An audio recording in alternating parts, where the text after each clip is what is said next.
Aloha friends! Hey, question. Does intermittent fasting cause you to lose muscle and lean body mass?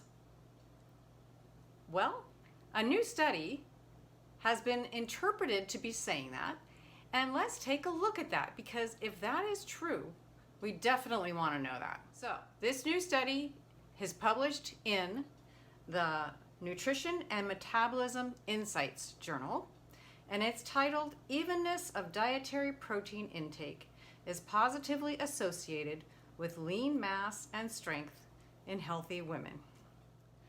Now, you notice that they were talking about evenness of protein distribution. They weren't talking about feeding window. So this isn't actually an intermittent fasting or time-restricted feeding study. This is how the protein is distributed across the day. But you know, if you try to extrapolate something out of it to be relevant to intermittent fasting and time-restricted feeding, that kind of makes sense. But here's the thing. So this study is observational. It's healthy women. Obviously, the title says healthy women. They are doing food frequency questionnaires. The investigators are looking at their charts and getting information from charts. They don't control the diet. They only control the observation of what happened to these women and just trying to infer some things from their observations. What they found was there's an association between distributing the protein across a day and increases in lean body mass.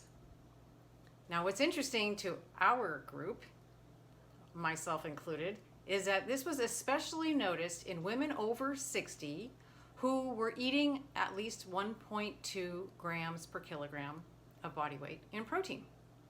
Now, you remember the RDA that people look at and they say, oh, that's my target. Well, that's the minimum, and that's 0.8.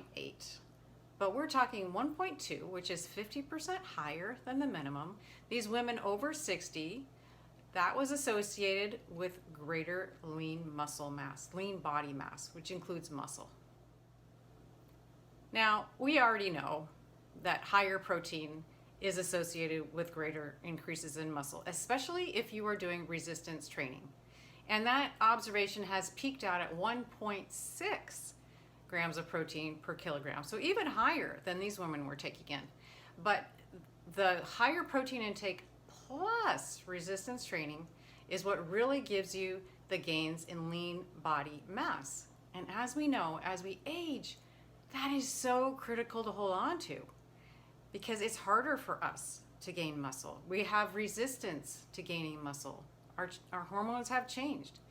We're more likely to lose, and that's why sarcopenia becomes such a problem, with the shrinking of muscles and the atrophy and the weakening and the frailty that comes on if you don't monitor that protein and do resistance training or something to stress those muscles so that they will remain active and hopefully remain at a really solid, strong size. So here's what we do know.